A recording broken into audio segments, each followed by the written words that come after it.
Le projet consiste à étudier le flux des patients à l'intérieur des centres de radiothérapie.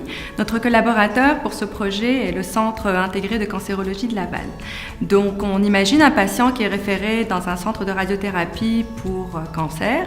On commence d'abord son processus par une consultation avec un médecin et ensuite il y a une série de tâches qui doivent s'effectuer qui commencent par on prend un scan, on fait un contour de tumeur, puis tout ça a pour objectif de déterminer le plan de traitement adéquat.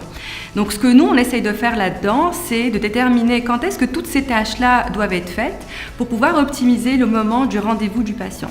Puis tout ça a pour objectif de réduire le délai entre le moment où le patient arrive au centre et le moment où il peut enfin commencer son traitement.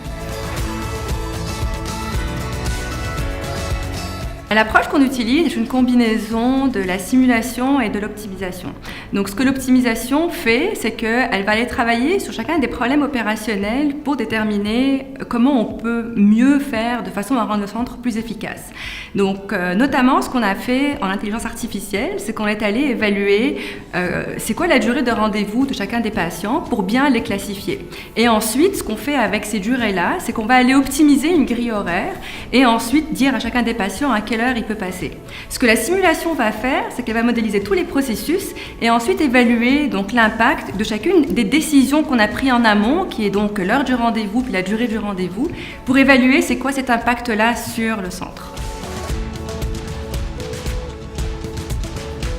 Les impacts du projet sont nombreux, mais notamment sur le patient. Donc ce qu'on veut faire, c'est réduire au maximum le temps d'attente du patient, puis éviter qu'un patient dépasse le délai recommandé par le ministère pour commencer son traitement.